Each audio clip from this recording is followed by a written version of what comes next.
However, we have a dedicated specialist with Kraken that helps our clients set up accounts quickly and get everything taken care of to where as they're transferring coins over into their trust crypto account, they're able to not have to wait so long to sell out of those positions, because sometimes timing can be incredibly critical and important. Now let's talk just a little bit more about crypto.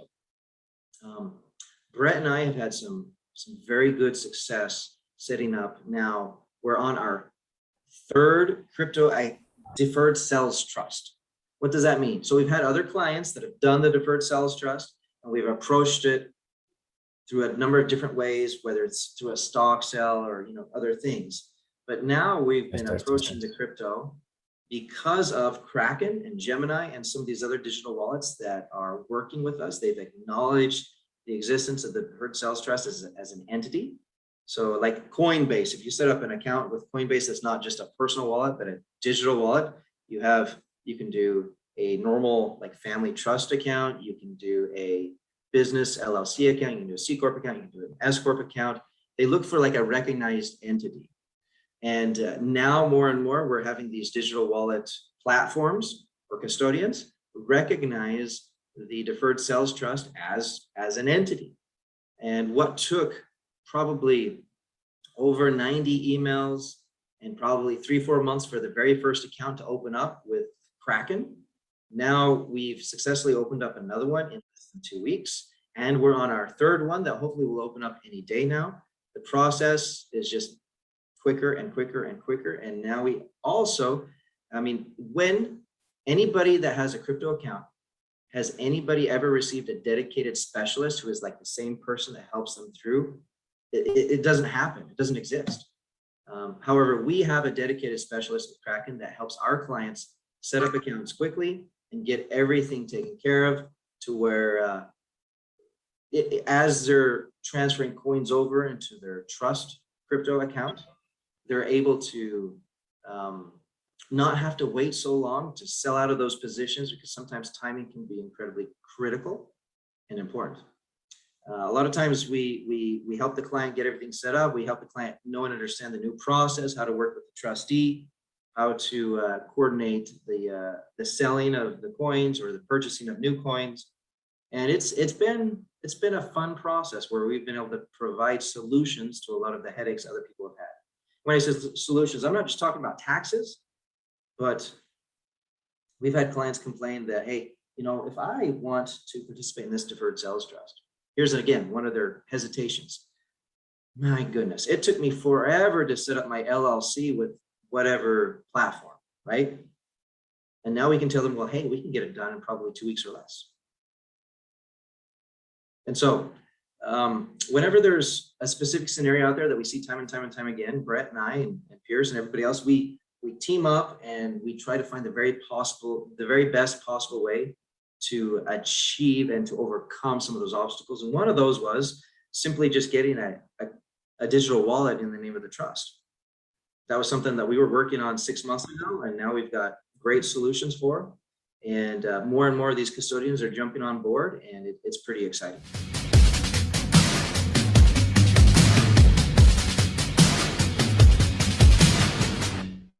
All right. Hey, welcome everybody. Dst Works here, founder of Capital Gains Tax Solutions. We're here for another mastermind. Excited to be live streaming on YouTube, on Facebook, on Twitter.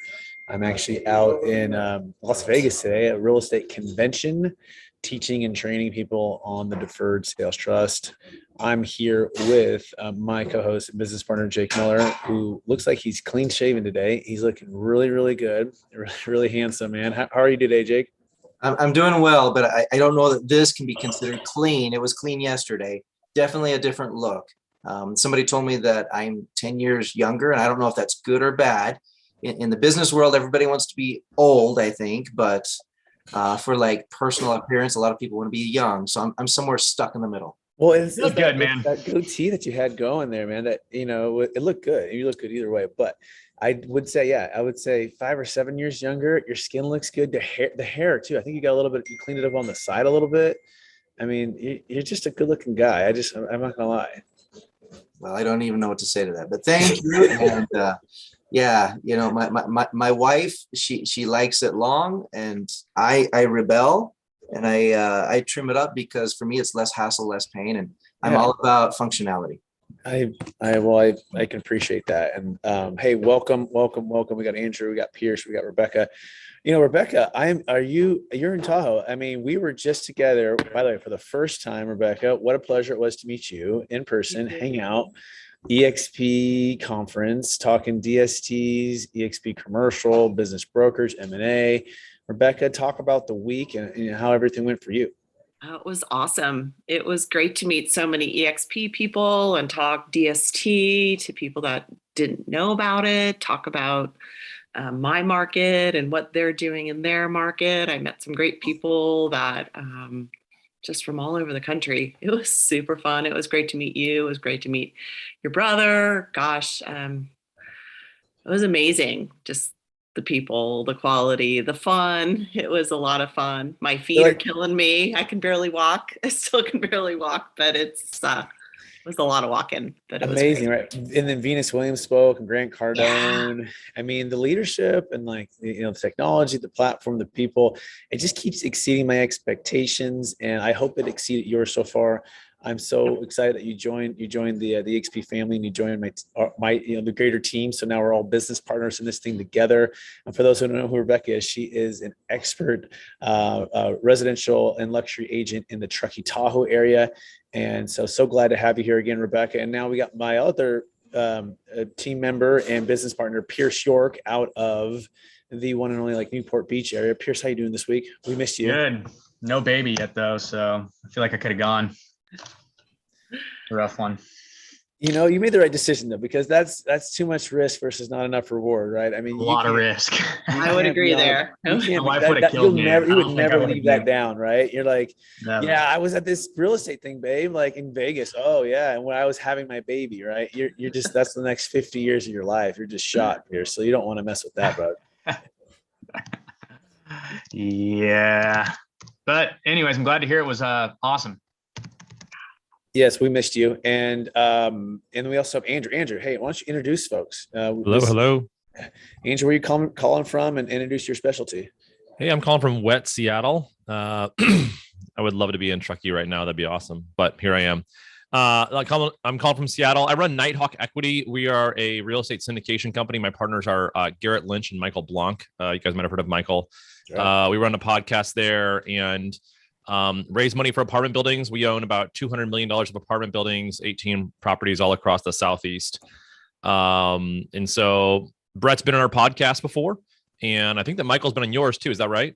Absolutely. Oh. And Andrew and I, we geeked out last week or week and a half ago on the DST. Yep. So I'm so glad to have you. Keep going, Andrew. Yep. Yeah. And so, I mean, had a call with Brett, and he's like, listen, you're raising money $100K at a time. That's really cool. But add a zero to that. Think about $1 million at a time and what that would do.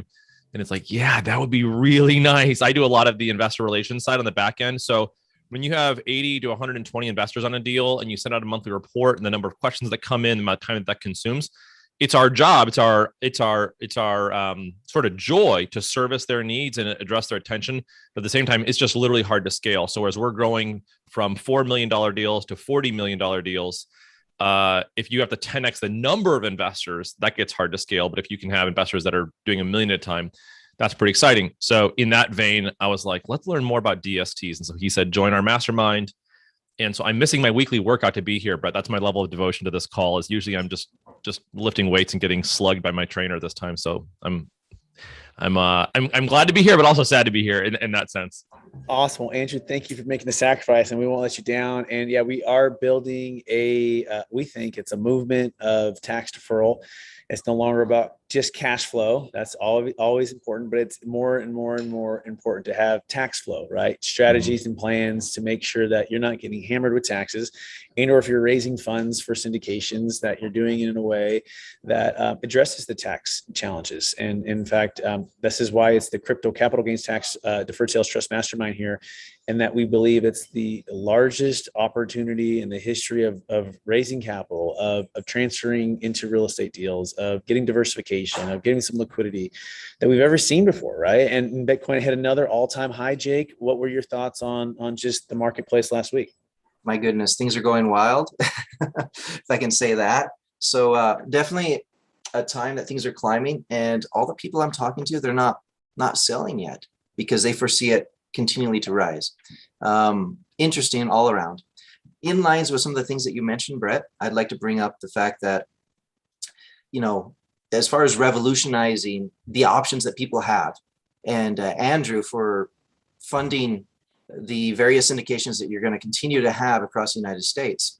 My goodness, people have constantly been going after individuals who are selling their properties for 1031s.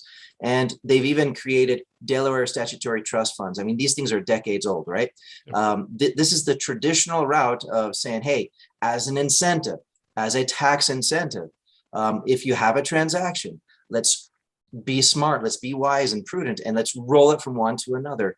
However, with the Deferred Sales Trust, which is gaining a substantial amount of popularity and has also been around for 25 years, it provides a degree of flexibility that the other options really just don't have.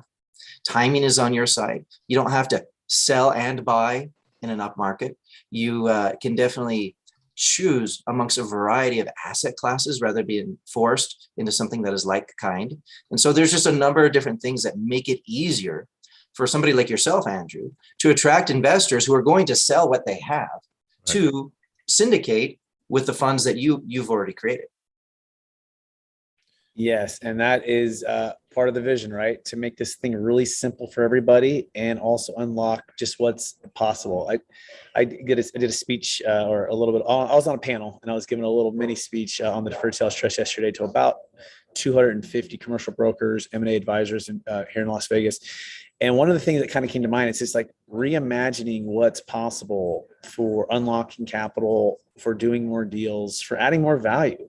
Right? Because guess what? As taxes go higher, it's more and more valuable to have a solution for those taxes. And in fact, it's somewhere between 30 and 50% of every property or every asset that you sell, depending on the depreciation recapture in the state in which you're in, it's going to get wiped out in capital gains tax on the gain. And so that is the vision of this, to make it very simple for everybody. So if you're selling a business, if you're selling real estate, if you're in a partnership, if you have GP interest, we did a $20 million deal with a client in Las Vegas he is an apartment syndicator like you, Andrew, and they sold, and then they did another 16 one in Phoenix. And they just closed another one last week, and I have to figure out what state that one's in. And then they're investing in multiple syndications. Hey, hello and welcome, Sandro. Glad to have you here. And so the key thing is clarifying, your wealth plan and the challenge or the folks that you're serving, right? What are their challenges? And reimagine that you don't have to gather wealth through a TIC structure, a carve out in a 45-day 180 sprint, right? That it can be flexible and they can be diversified. And in fact, that leads into the second part of our conversation, which is the deal close story of the week. Excuse me. And it is one of a dentist, and the dentist is on the East Coast, and it's I can't say the names quite yet because I don't until I get their permission. But this particular practice, they've been doing it for over 25 years, zero basis, and they are selling to retire, and they want to be in this particular scenario, they want to be in stocks, bonds, mutual funds, just investment grade securities. That's kind of their comfort zone, which is totally cool, and so they're selling, they're deferring the tax, and it's about a $1.5 million sale, but it's substantial. It's about $400,000 to $500,000 of tax liability that they're deferring, and so it's a big amount of opportunity for them to have wealth for generations to come, to pass it to their kids, to pay for college education for grandkids, and so that was neat. It was pretty straightforward. They did want to talk to a few other dentists, and I had him talk to a veterinarian client of mine who had closed about 4 months ago, and he had sold in Connecticut, and so they talked with them. Of course, talked with the legal team, went through everything, and it closed. So that was the deal close story of the week. And the neat part is my team working in the background. We have a full staff team members helping to coordinate all of these things while I'm traveling and being able to speak. And so that's another kind of tip for those who are business professionals. If you don't already have ways to delegate, you want to jump on that as soon as you can and hire the staff to support you so that you can help more people. That being said, Jake, any thoughts or feedback on that one? You know, it's all about efficiency with you and your staff and your workflow and your tax flow and your cash flow. Rate of return is important. Tax rate of return or tax savings rate of return is critical. A lot of times people want something safe and secure. They're looking at 6, 7, 8%, whatever, right? And that 6, 7, 8% looks a lot better when you have 27%, 37%, 50% tax savings. And so that's what we're looking for with people. Brett and I, even before these businesses that we now own, operate, navigate, what have you, we've been involved with helping people make their processes and their businesses more efficient from a financial perspective, from a transaction perspective. And it's all led into this. The Deferred Sales Trust being one of our best tools, one of our most flexible tools, and it kind of helps individuals because it's very customizable. This isn't a cookie cutter thing that comes out of the factory and it's one size fits all. This is something that you may not be eligible for. So first and foremost, we review your situation, your circumstance. Do you have a highly appreciated asset? Is there going to be a future sale of that asset? And how does this all work? What would your tax liability be? We figure that out before we even go down the road so that we understand what your benefit from day one would be should you do the Deferred Sales Trust.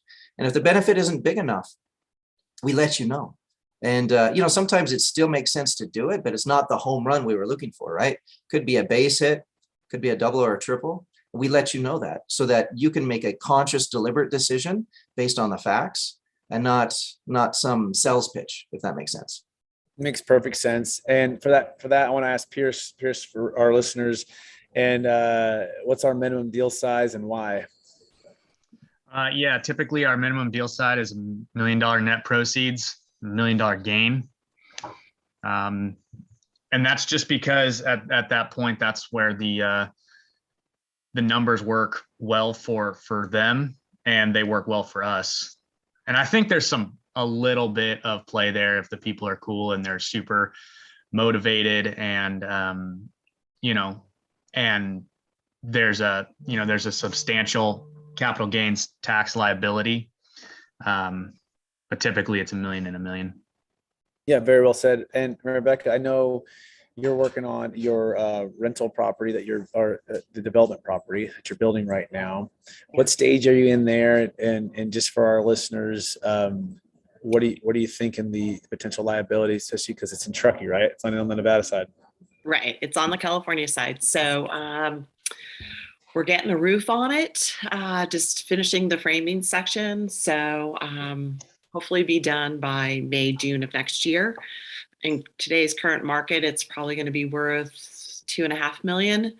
And we'll have like 225 in the lot and probably around 800, maybe 900 to build. So we're going to have, almost, 1.2, 1.3 million in gains. And those will be long-term, right? Because you've held it for a year. So, yeah, technically we'll have held it for a year. I heard some different things on that, right? Because if you're doing construction when you're doing it, right? So it can be kind of a little bit. The good news is a little gray. It's a little gray, but let's just imagine it is long-term. So 1.2 is the gain, right? And we're just going to use 20% federal, right? Yep. 13.3% state of California, 3.8% like the Medicare, Obamacare tax. So just use 37%, right? 37%, because there's really been no depreciation since it's a new build, right? Maybe you did, but you probably didn't. And we also wouldn't recommend cost seg on something that's new build that you're not going to be holding for the next 3 to 5 years. So really make sure you get your ROI on that. Yeah. So at 37%, this is a great example. That's $444,000. Yeah. Right, on tax. So that's substantial. And now let me ask you, if and when you could find a 1031, which you may or may not be able to find, that is an option. You could go put it to a QI and you could go for that 1031. Part of the challenge with the developers we work with, though, is that a lot of them want to keep developing, which means equal or greater value, right? And also means a spread out time period. It could be 6 months, 12 months, 24 months to finish the build. Whereas the 1031 is in that, that shotgun wedding of 45 days to identify, 180 days to close, but it's also equal or greater value. So that typically the land, if you're selling for 2.5 million, is not going to be able, you're not going to buy land for that. You're going to buy land for 200,000 or 300,000, maybe 500, right? So there's a number of reasons why the Blockbuster 1031 doesn't work, right? But I'm curious on your thoughts on that. Where do you guys envision putting the wealth? Do you want to do more of these development deals? Do you want to maybe be a little more passive and go into some other stuff? What is your thoughts on that? So our thoughts are really to diversify, do a little bit of the development, but maybe not in that realm of building a $2.5 million home again, maybe building $1 million home. So obviously a lot less money input, and then diversifying into multiple different venues. So whether it's, mutual funds, stocks, bonds, that kind of thing, I'm interested in Permanent maybe doing syndications. some syndications. Exactly. No, we know real estate. So keeping it in real estate and building appreciation and that kind of thing moving forward. Go ahead, Andrew. Jump in. Just a question on there, because I've never built before, but my understanding is that when people are flipping homes, when people are buying homes, from a tax certification, that is defined as inventory. And because it's inventory, you can't get long-term capital gains treatments. You get short-term capital gains treatments. That's one reason why in our business, so many people start flipping and then they get crushed by taxes and they move into the long-term benefits of apartment buildings. But Rebecca, what I heard you say was that building this home, and I missed part of it because I had to take a phone call, but building this home, you believe that you're going to have it taxed as a long-term capital gain. Did I hear that correctly? So part of it's a bit of a gray area because we've owned the land for over a year now. Okay. And so the house will be completed and that'll be around 18 months, maybe a little bit more. Okay. So it's really a gray area. The last time we did it, it turned out to be long-term, according to our tax advisor. So it just depends. Yeah, I mean, obviously he or she knows more than I am. I'm asking a question, Right. not sort of Great question, pointing a Andrew. finger. Yeah.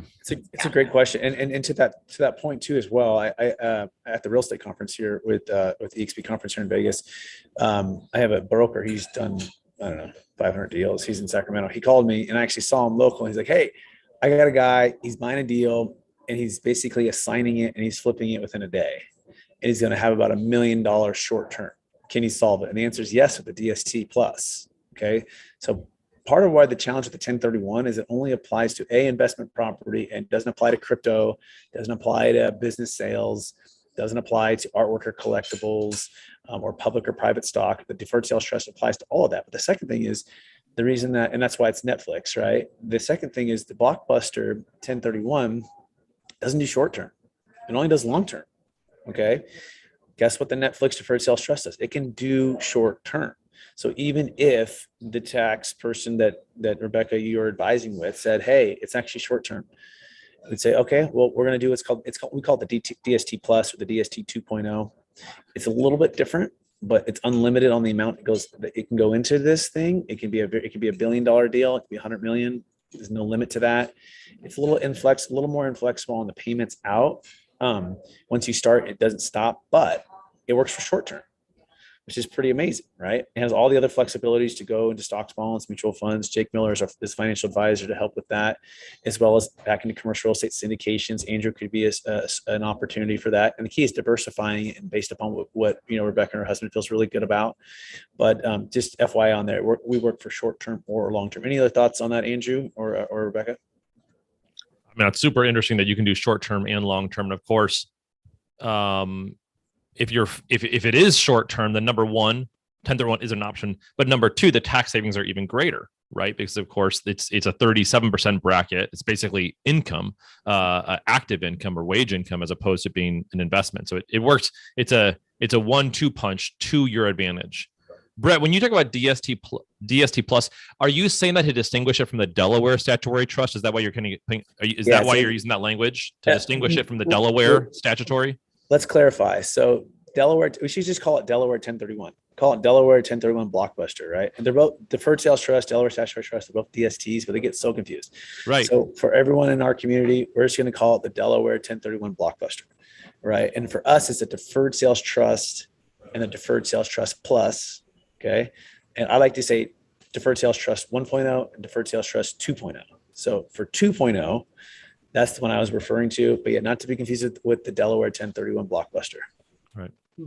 Which, by the way, we still do some of those too. Like, by the way, it's not these tools. We need to figure out what you're trying to solve for. If you have a mortgage over basis, we want to solve for that using a Delaware. There's nothing better than a Delaware to solve for a mortgage over basis. But remember, Delaware 1031s only work for investment property. So if you're selling cryptocurrency, you can't Delaware 1031 Blockbuster, right? You can only Deferred Sales Trust. If you're doing short term, you cannot Delaware 1031 Blockbuster. You got to do Deferred Sales Trust 2.0. So part of our job is to help you clarify the problem you have with tax, 2, the vision you're trying to create with your wealth, and then 3, what's the best, most efficient way to get there. Jake, any thoughts on that? Yeah. So, I mean, the same holds true if it's a business. So if it's stock in a business or stock rights or something like a lot of employees that are W-2 employees receive various types of incentives like stock options. So it's an option to receive the stock and they haven't collected it yet. So in a way, that's a sales transaction, or that is a transaction that would otherwise be taxable. And again, going back to whether it's long-term capital gains, short-term capital gains, if it's a business interest, if it's crypto, any other type of highly appreciated asset, it's not subject to the like-kind rules of real estate. Sometimes, again, going back to how this is very customizable to the individual circumstance, we need to mix and match various financial tools and instruments. The Deferred Sales Trust just being one of many. There's been various examples that Brett has actually helped people with a 1031 and a Deferred Sales Trust jointly to make the client's outcome more efficient and tax optimized. Excellent. So let's transition a little bit here, and then we'll get Sandra to answer any questions after we talk a little bit about the crypto part of the mastermind. So that is our number one focus, is helping anyone who's in Bitcoin, Ethereum, XRP, even NFTs. Okay, we've opened multiple accounts now with Kraken, even in the last couple of weeks, and we've got a seamless transition to do that. It's very difficult in the beginning, but we've found a way, and we've connected with relationships there to do this. But that being said, Jake was almost going to be here too in Vegas to meet with a joint potential client of ours. And what's really cool was he used to be in door-to-door sales, and he used to sell alarms. And the client, not me. No. yeah, the client. And he learned and started to study cryptocurrencies, in particular NFTs. And then he connected with a group who was creating one. And he said, "Hey, look, I want to take an equity position and help you guys promote, build this, market this, educate people on what it is, the future of it." And it exploded. And it's in the tens of millions of dollars. And he's 33, and he's got a couple kids, and he pulled up in like a really fancy car. He said it was he didn't grow up with much, by the way. And he said, "Hey, look," and he's got like this orange looking, it's like almost like a Lamborghini, but it's not a Lamborghini, it's something else. It was like a McLaren something. It had 1,000 horsepower. But he goes, but he's worth a lot of money now. It's pretty cool. But really humble guy, hardworking guy, cool guy. He liked Grant Cardone, so we attended the conference, and he heard everything there. But his big thing was, how do I go and buy real estate? How do I go help more people, build wealth, understand cryptocurrency? And he loves the Deferred Sales Trust. He hasn't become an official client yet. And one day I hope to have him on, have him share his entire story. But it's just the power of the Deferred Sales Trust to say, what are the odds that some person in Vegas, he lives in Vegas, to meet and to start to do potential transactions to solve this problem, and using the Deferred Sales Trust. And that's why we're here. That's why we're trying to build the understanding of it, make it really simple, again, for everybody. With that being said, Pierce, any thoughts on the crypto side of those things, or he's even, by the way, he's even looking at a beach rental, an Airbnb beach rental. And I thought of you. I said, look, I got Pierce on the ground. And because he goes, I like to visit it sometimes, but I like to Airbnb it most of the time. Can I do that with the deferred sales trust? And the answer is yes. I mean, you can't use the funds for a primary home tax deferred. I mean, you can pay your tax on that and go buy the primary, but he wants to do like a beach rental. So there might be a guy coming your way. If he pulls up in like an orange, like McLaren with like 1,000 horsepower, that's the guy, Pierce, if you're wondering. Just give me his number. I'll call him and make sure that happens. I like to leave things to chance if I don't have to. Yeah, no, you can absolutely do it with an Airbnb. I gotta love your Airbnbs, man. You just gotta have good management, or else you're gonna be digging in the toilet when the 4-year-old throws the Danimals container down the toilet. You gotta go fish it out. So, because you have one there, right? Talk about that, right? Pierce, that's entirely too specific to not be a real story. It's an absolute real story going on. Yeah. So I'll just add a little bit there, because when it comes to tax advantage wealth management, this individual with the orange McLaren with the 1,000 horsepowers, right? He has some goals, and that's really important because we help people accomplish some of those goals.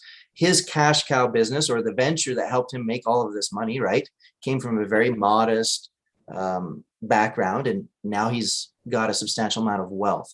How does he exchange that wealth in a tax efficient way so that he can keep it going? Not only keep it going, but make it grow, right? He has a lot of goals and aspirations, and he wants to do stuff in real estate, but that's not where he made his money. He made his money in crypto. So how do we change in and out of these assets so that he can, one, diversify, two, benefit in the most efficient way from his cash cow business where he's making everything into other outside assets so that he can increase his net worth while simultaneously decreasing his tax liability. And that's what the deferred sales trust can help do and accomplish. It does. Go ahead, Jake. When we have the initial transaction, this then becomes a vehicle by which it can absorb, when I say absorb, it can buy other assets or it can participate in joint ventures so that more outside assets can be accumulated. And it becomes just a phenomenal tool to make a lot of different things possible. To navigate the waters of how to use it, you end up with an amazing trustee and a financial advisor who is able to be there working with you moving forward so that we can work with other professionals like Andrew and other professionals like Pierce and help you accumulate those outside assets. Yeah, and he wants to take to $1 billion. So Grant Cardone's on there telling his story how he came from really nothing and built up to over $1 billion in multifamily investment real estate. You know, Robert Kiyosaki says the reason to own a business is to purchase real estate. So I was telling him, I said, hey, your reason to make it big in crypto is to go buy real estate to offset the tax, right? You did a business crypto deal, and now we got to buy real estate. Now we got to buy it smart. We don't overpay, but guess what? We have amazing partners across the US that you can passively go into, actively go into, joint venture with. And he goes, yeah, let's go do it. He wants to do self-storage value add. He wants to do multifamily value add. He has some construction background too. So it's a good, real good fit. That being said, I want to open up to Sandra. Sandra, do you want to unmute and introduce yourself? And happy to answer questions. And also I want to get to Mike too. I want Mike to also jump in here in a minute. He just joined us, I think, a little bit late. Go ahead, Sandra. Hi, everybody. So I just joined EXP a week ago. And so I saw this, and when I have no clue what they're talking about. Were you in Vegas? Did you see? No, I was not in Vegas. Okay. And so it's like, okay, I'm jumping into this. Every new class that I saw, I was sitting up here signing up for it. And when I saw this one, I went, this is going to help somebody. Mm-hmm. And so I'm listening to you all talking about these 1031 exchanges. And then but eventually that tax burden is going to come hit somebody when they're ready to sell. And what are you going to do then when somebody's got $1 million, $2 million, $3 million tax bill? Because they're like, I want to sell this. And they go, no, I can't sell it now. Right. So I'm here to learn. Beautiful. And so I'll be on here every week so I can figure out what you're talking about. And then I can jump in and start asking some really good questions. That's perfect, Sandra. Welcome. Congratulations on making the best brokerage decision and probably business and leadership decision by joining EXP. So glad to have you part of the family. And I'm going to open to Mike. Mike, you want to jump in and introduce yourself? Yes. My name is Michael Waters. I'm with Quest Crypto. And I first interviewed Brett on his podcast with his Deferred Sales Trust, and him and I became brothers of a different mother when I realized him and I share the same enemy, the tax man.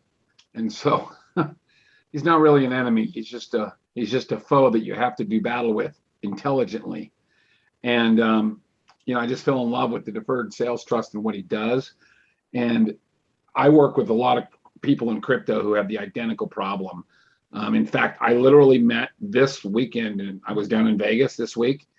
I met with a guy who owns 15,000 Bitcoins, verified, 15,000 Bitcoin. And he told me, he says, I don't know what to do with it. I can't sell it because I'll tank the market. I can't spend it because no one will buy it from me. And he's like, but yet I got $1.5 billion basically in Bitcoin. It's insane. And so that's what we do, is we show people how to merge the crypto world into the real world. We have a technology that allows us to specifically attach crypto to real estate. And so one of our specialties is, if you have a large amount of crypto and you want to buy real estate, we will come in, we will buy the property for you. We will then put the crypto collateral, the crypto tokenization on the property, then exchange the crypto for you, to avoid you having that cash out scenario. And in some cases, cashing out may not even be a taxable event as much as it's a catastrophic event to the value of the coin. Sometimes just cashing out the coin tanks the value. And so if you can trade it across for another coin without cashing it out, that also lets you get maximum value. So that's what we specialize in, is solving the real estate problems. And we're the first company and the only company that does it right, in my opinion. That actually attaches direct assets to real estate in an irrevocable format. So we're essentially a land-backed crypto. So that's it. It's phenomenal, Mike, and we're so glad to have you part of the community. And we're gonna be doing some webinars on that, because it's a lot, right? And we're on the front, but computers were a lot 25 years ago, right? When no one knew about computers, like what the heck is the internet, right? People didn't know what's a dial-up, right? Mm-hmm. We're in the beginning, and so Mike, Jake, Pierce, Rebecca, me, we all want to help everyone out there make this simple and then apply it to how it's going to help you.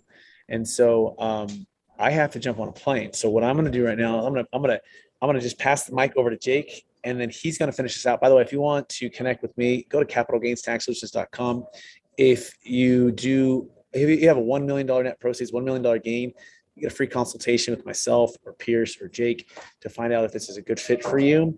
Of course, subscribe to our YouTube channel, iTunes, but I'm going to pass over to Jake, and I'm hope to see everyone next week. Now, please invite somebody. We want to grow this community. We want more people to know about this. Okay. So please invite people, and I will see everybody next week. Okay.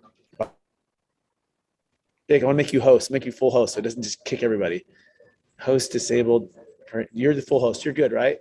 Yep. I should be good. Bye, guys. All right. Later. Okay, everyone. So now that Brett's gone, the party has started. No, I'm just teasing. Yeah. So, I mean, with the Deferred Sales Trust and highly appreciated assets, whether it be crypto, whether it be any of these other things that we've talked about today, there's a number of different outcomes. And again, what we try to do first and foremost is understand what the client's desired objectives are, because that way we're not just pitching a product or a service. And so based on what they want to do and what they want to accomplish, Brett talks quite a bit about this individual who drives the orange McLaren.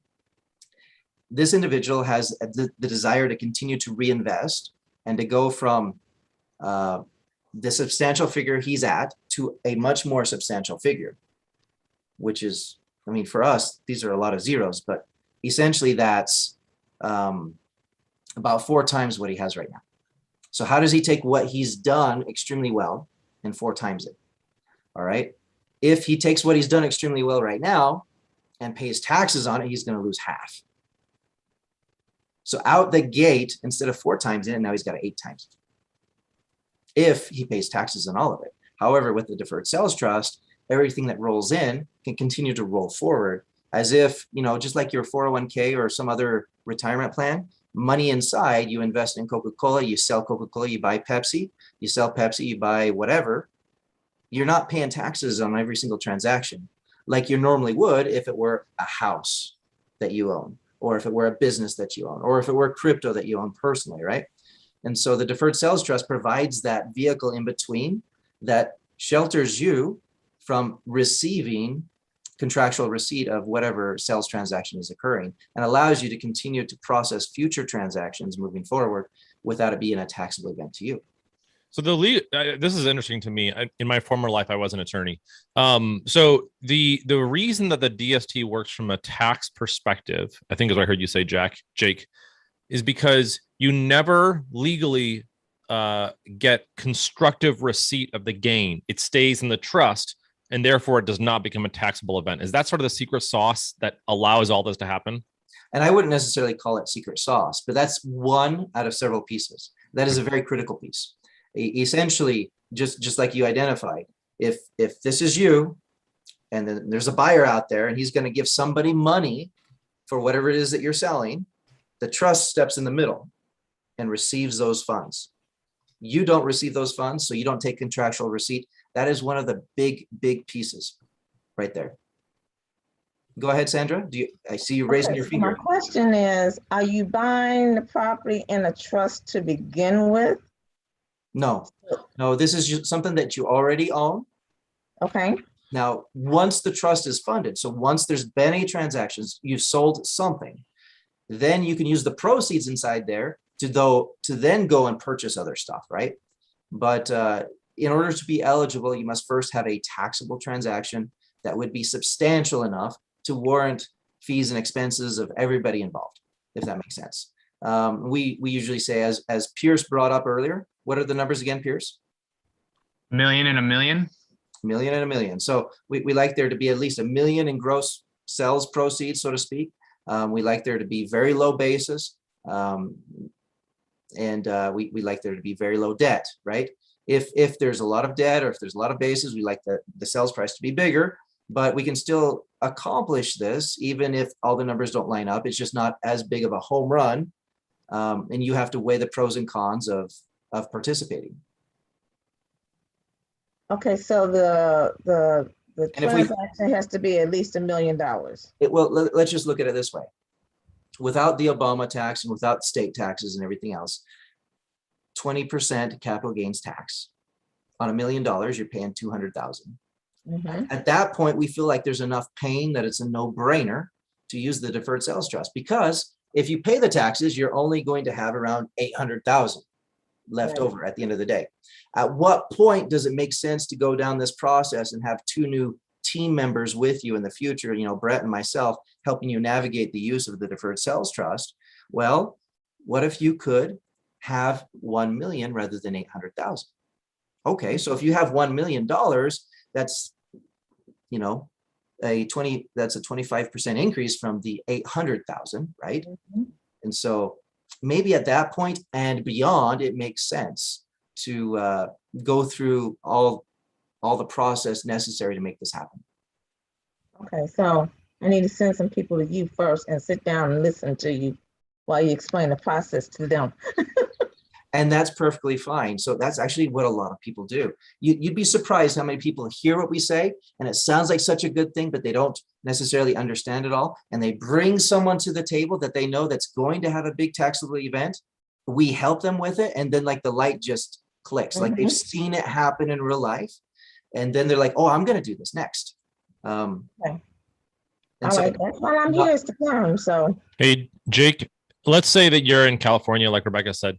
Does this process save on federal and state it does. taxes, not just? So let me tell you about an international transaction that's going to happen right now. Okay. Have we've all heard those stories and sometimes received those fraudulent emails about some rich uncle that nobody knew about that died and left money. Well, all those fraudulent emails, they're out there because sometimes it really happens. And this is a scenario where a German rich uncle has left a substantial estate to a California resident that doesn't speak German at all, and to several other heirs. His piece of the estate alone, is $5 million. To divvy out the estate, they have to sell the property.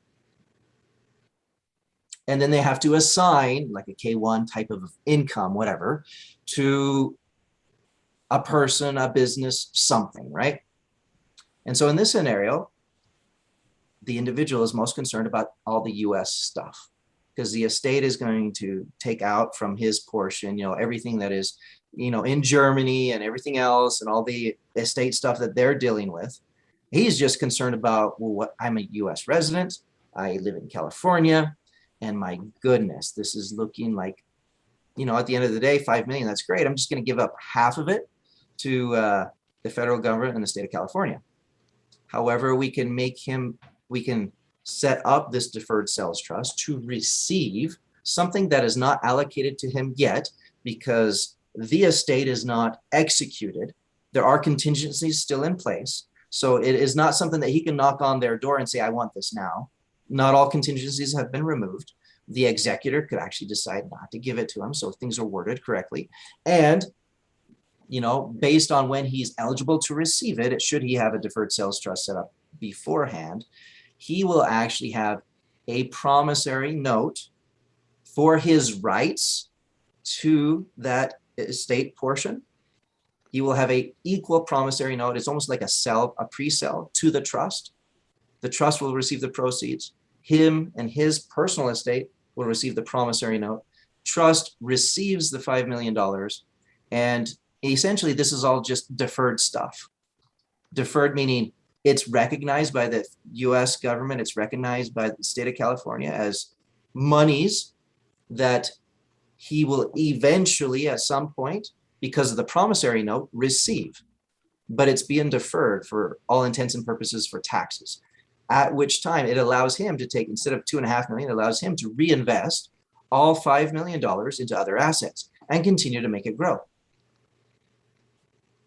Now, that was a lot of information, Andrew, but I hope that I'm connecting more of the dots. You're talking about this secret sauce. It's not so secret. I mean, it's been around for 25 years. There's been thousands of deferred sales trusts. It's just been very well protected. Not so much secret, but safeguarded so that people don't abuse it and do it a different way. I have a question. Yes. So if somebody won the lottery in California, let's say, would that work to set up a trust in order? That is a question I've never had, and I probably Okay. have to ask the attorneys. My thoughts are this. In winning the lottery, Yes. they have immediate rights to that money. I do not believe that there are any contingencies in place that prohibit them. I'm not an attorney, by the way, but I don't think that there are any contingencies in place that prohibit them from knocking on the door somewhere and saying, give me my money. Once they've won, right? Right.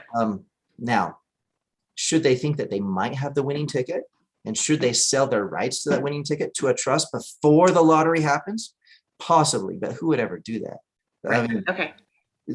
games of chance are not necessary. I mean, that's just, I don't think that it would be a fit. But again, the law firm would be the ultimate say on something like that. So one thing you said earlier, Jake, was you don't have to sell an asset in a rising market and then buy an asset in a rising market in the shotgun marriage of a 1031. Yeah. So let's go ahead. You're using the word asset. I was talking real estate. Let me talk a little bit about what my role with the Deferred Sales Trust is as a financial advisor. We help people across all asset classes, including marketable securities. And for people who are waiting for that right opportunity, so they sold in an up market, fantastic. That's what a lot of people with crypto are waiting for right now. They're waiting for when they're comfortable with how high things are going, that they're going to sell out, they're going to receive the funds into the Deferred Sales Trust, and they may want to reinvest in crypto again, but they might want to wait until it troughs down, right? So during that waiting period, we invest in places that are very traditional, the normal liquid marketable securities, shooting for 8, 10, 12%, nothing too outrageous, and just being very conservative so that if there is a down market or an up market, wherever the market's doing, that may not be their goal. They're not looking to make their big growth necessarily in the market, but we're housing it there for efficiency purposes, as if this is a corporate asset management account, right? And we're just making money while we're waiting for the next big opportunity. So with that being said, there is a liquidity requirement. At any given time, because of that promissory note, we have to prove that we have liquid funds available. So we almost always maintain, there are a few exceptions, but almost always we maintain 20% of your portfolio in marketable securities. And that way we can prove at any given time to the IRS, should we need to make this 8% promissory note payment or what have you, that there's liquid funds available in marketable securities to make that payment with at any given time. And then with the other 80%, we can invest in what I call hard assets or risky assets. I call them hard or risky because it might be a piece of land that's not easily liquidated because you might develop on that land. It might be houses. It might be syndications. It might be crypto of which maybe, crypto in the world that a lot of us understand, you can easily liquidate it, but it's not considered an easily liquid asset because there are various forms of crypto that you can't just exchange from one day to another. Right. So anyway, Right. with that, Crypto, yeah. I was going to jump in there. I said the problem isn't that you can't liquidate it. It's that when you start liquidating it, you can take a crypto that, let's say you had 100,000 that were worth $1. Your first one you're selling for 100,000 and you're selling it $1. Your last one you're selling it at 10 cents. yes, And so you hurt yourself. It's almost cheaper to pay the taxes than just, than pay the sell all at once. liquidation fee. Mhm. Right. And so for those purposes, we maintain 20% in marketable securities, which then allow us to provide that liquidity requirement, which is one of the other pieces of the secret sauce, so to speak, that makes this all work. There needs to be liquidity within the trust Correct. so that it could potentially pay the beneficiary of the trust, the individual. What's the purpose of that? The lien holder. So in the beginning, Lien holder. let's say that you've got a luxury home in California and your basis is 500,000, but now it's worth like $3 million. Fantastic, right? But your married filing joint exclusion only covers so much. And to avoid, because you're not going to reinvest in another home, you're going to reinvest it in other stuff. We're going to use the Deferred Sales Trust. Okay. All right. So we roll the $3 million into the Deferred Sales Trust. Before we do that, before the sales transaction occurs, the law firm, the attorneys, they set up the trust. They set up the trust so that it can be the recipient of the proceeds. But before, so that there's not like a transfer tax, it's almost like there's a pre-sale before the sale. What is the pre-sale? Well, the house is in your name. How do we get it into the name of the trust? We exchange the house for a promissory note to you simultaneously before we process the sales transaction to then sell the house that is now in the name of the trust to whoever is buying it. Now, you have a corresponding promissory note for the same value of which entered the trust. The goal here on the estate planning side is, should the trust then grow substantially, your promissory note remains the same that it always was, right? So for other individuals, an individual here in Utah that has a $100 million development, should they, for estate planning purposes, sell the development and reinvest in another one, they'll get a new depreciation schedule, which is fantastic. Two, they're not going to get rid of what was already in their estate, but whatever it could grow to in the future grows outside of their estate. So they have that 100 million, but they're like stopping what is subject to their estate. And they exchanged it for a promissory note, which just for, so that it doesn't look like we're self-dealing or anything else, we use a more aggressive interest rate, like 8%. That is typically our default. It's not a hard and fast have to, but it doesn't draw any attention. Like if we charge 2 or 3%, that would draw attention, like we're giving ourselves a preferential deal, right? So we use that 8%. Now, depending on the size of the trust, it may be a normal deferred sales trust or it might be a deferred sales trust plus, and this is really jumping into some technicalities here, but it allows for there to be this promissory note, which may or may not be paid out.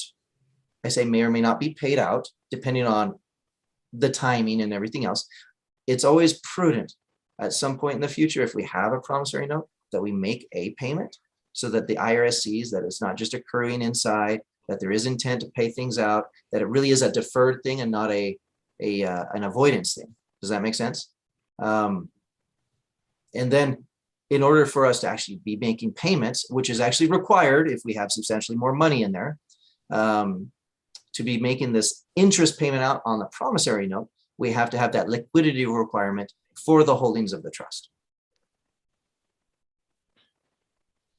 So And I don't so- know. I don't know if this is everyone else understands this well, but because I'm a little bit slow. No, you're good. Feel free to ask. The trust has made a promise to the trust holder, right? The individual at the end of the sort of organizational chart, to make payments along the way for the duration of the deferred sale. Is that accurate? Mhm. So think of it as an installment, Okay. right? Without there actually having to be like the actual installments given out, but there needs to be that interest portion of the installment that is either accrued or being paid out. And again, if we do something that is substantially bigger in size, there was I think $120 million home in California that this happened with, and it was actually reviewed. There was a deep dive audit. And because of how it was structured, this deep dive audit, so think of an audit as a four-way inspection of a home. A home inspector, when a home is being built, to justify their job to the county or the municipality, they feel obligated to find something with the heating and air, the water, the lights, whatever, right? Something with the insulation that just wasn't done right. That outlet cover was crooked, what have you, right? So they have to find something. That would be like a finding. And then if it's egregious enough, like that wall needs to be moved, then they're going to ask you to change something.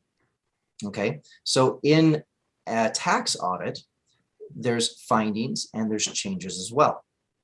A change means, like, in order for this to be valid and not disallowed, you need to change something. A finding is, hey, I just, an item that I've noticed that maybe, doesn't really pass the sniff test, but really isn't an issue. It's just a finding. And I'm oversimplifying this, of course.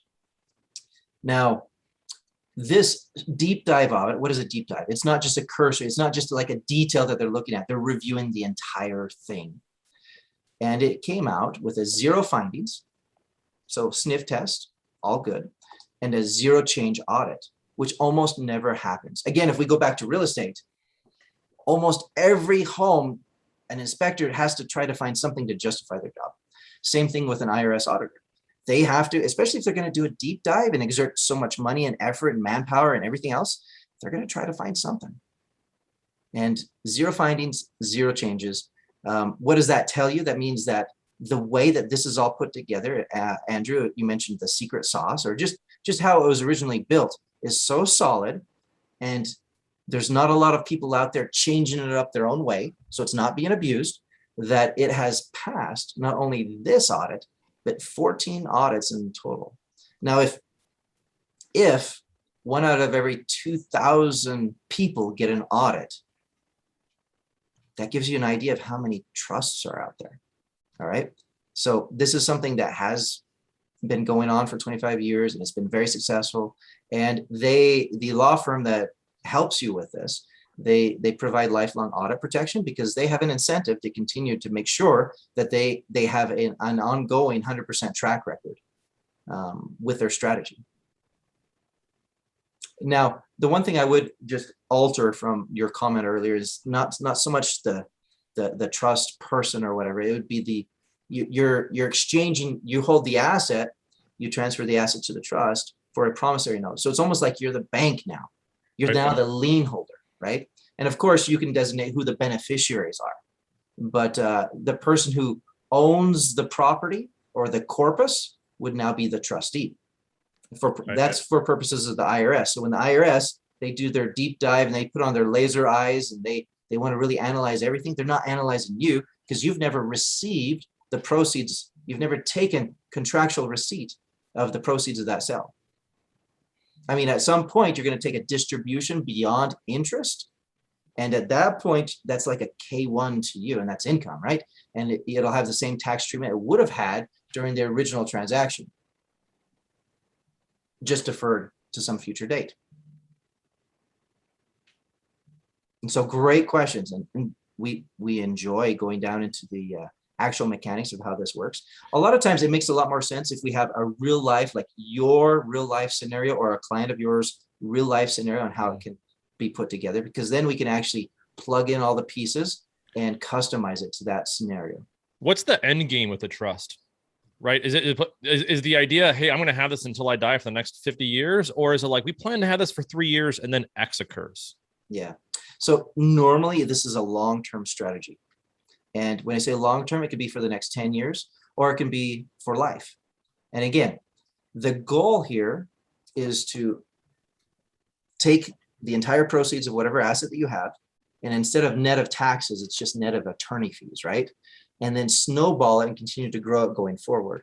If somebody wants to sell an asset and just be done, that again, this is part of the eligibility stuff that we go over with clients in the very beginning to make sure that it's a good fit, right? If they just want to sell something and spend the money on a lot of personal stuff, this is not a good fit, because this is for people who want to reinvest.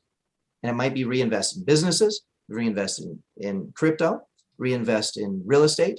And I see that there is a question down here. How does the DST invest in crypto? So similarly, how you invested in crypto, you opened up a digital wallet, or you worked in the DeFis, or you know, all the different things that people do when they invest in crypto.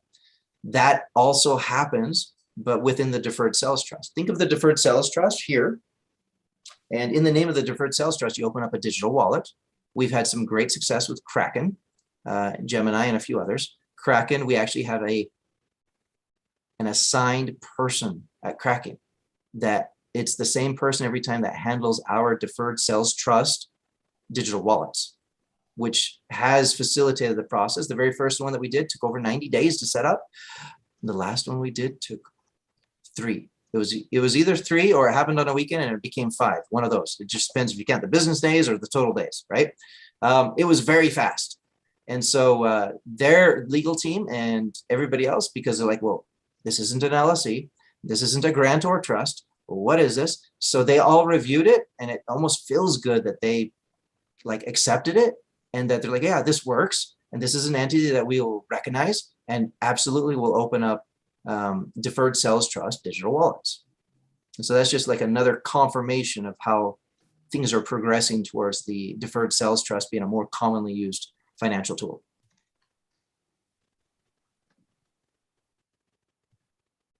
And we have ran out of time.